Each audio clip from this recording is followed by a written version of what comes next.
It's a sunny afternoon in Bellingham. A group of girls sits on the fountain ledge in Red Square chatting. Each one of them has a small rainbow-striped ribbon pinned to her backpack strap. Above them to the east, rainbow flags can be seen displayed in the top office windows of Miller Hall. For many straight students, these colorful symbols look like mere decoration, or pass under the radar completely. But for senior Stephanie Battershell, they were the main reason she came to Western. Yeah, I think I noticed it even before I started going to Western, like, on one of those, discovery days and everything with your parents. Mm-hmm. Walking through Red Square with my parents, I was like, there's, like, rainbow, like, they're, this big, but they're in every single window in Miller Hall, and I noticed them right off the bat, and I got excited to go here.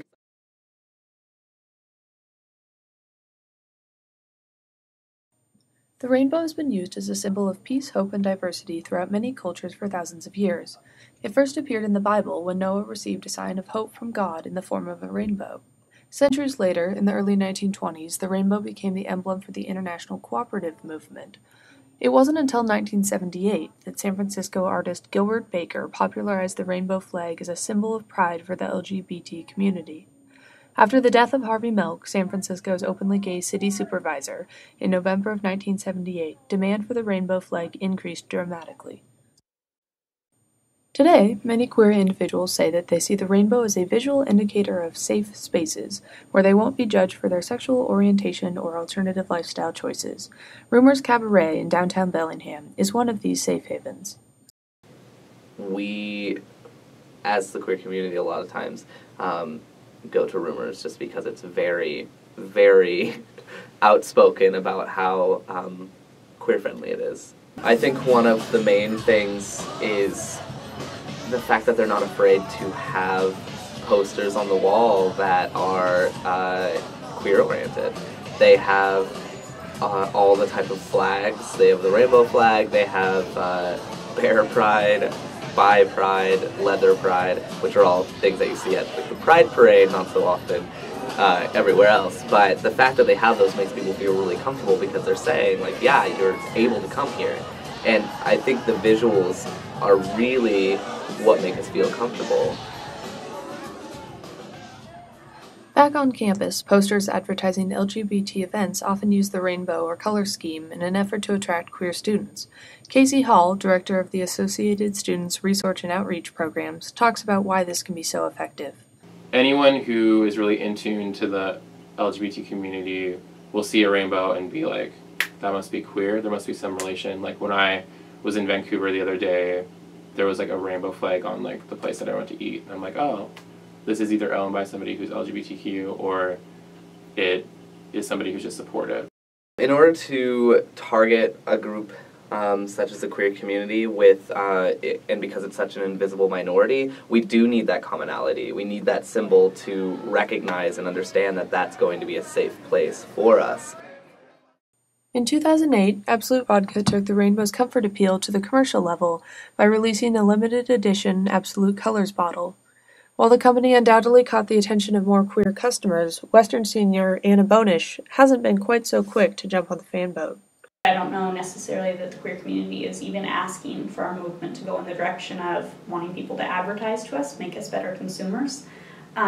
So if you look at any queer magazines, oftentimes Absolute Vodka is one of the main advertisers there, and you'll see the rainbow flag in quite a few of their advertisements. So yes, they're including us, but at the same time, is that making more queer youth feel like we need to be consuming alcohol, and here's the type of alcohol we should be consuming. Senior Stephanie Battershell is also working on how to market to queer youth. She's recently been designing a visual campaign for the Queer Youth Project in Bellingham, but says she shies away from using anything too stereotypically gay on her posters. The Queer Youth Project is something I wanted to take on because I felt like queer youth especially, that teenage age that's really unsure of themselves and really has no one to go to or nowhere to go to. I felt like I should help take on that project visually because in a way it would be more of a means of support for those kind of kids. I just try to make it gay and youthful, but not too gay and youthful, you know what I mean? Not something that people would be like, oh geez, like this makes me uncomfortable. I think it's a good thing to have some kind of visual representation to an extent. But sometimes I think it gets pushed too far and too loud. Battershell recognizes that her views on rainbow pride may be a little more conservative than other queer students, but she says she's not interested in making her identity such a public matter. I don't think every day today I'm gay. You know, I'm me. So I don't really expect that from anyone. I don't expect anyone to look at me and get that from me. On the flip side, Josh Foley says he likes to express his queer identity openly, because he never had the chance before college. A lot of times, like I have a button on my bag that just says gay pride. I like the most out there, obvious pins that I can find.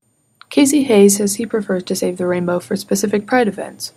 For me, my personal style doesn't necessarily coincide with the rainbow at all times. Like, it's something that I'll do if I'm going to like a pride event, or if I feel like I want to make it clear that I am part of the community. Hall says that even with such moderate fashion choices, he still gets harassed frequently around Bellingham for his appearance. I haven't had any violent experiences, but like it's like I can't walk to the store sometimes without having somebody yell at me from a car with some violent language. At Western, many students, both queer and straight, have tried to counteract verbal harassment by wearing ally ribbons. What it means to be an ally to the LGBTQ community here at Western could really mean many things. In its simplest form, it could mean correcting people when they use homophobic language. Like if you hear somebody say that's so gay, you could say, hey, that's somebody's identity that you just used as a negative term. I think one of the reasons why we have the ally ribbon, for instance, is because there still is so much homophobia that you don't know where you're going to be able to find a safe space or an ally or somebody who's going to be able to help you out. Even on a predominantly liberal campus with a strong ally network, many queer students say they still question how much support there really is at Western.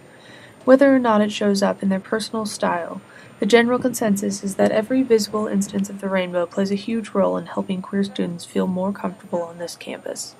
Until the generation that didn't remember the struggle for rights is completely gone, the rainbow will always signify that struggle and that feeling of being a second-class citizen, and the rainbow was the one way we could say we feel proud.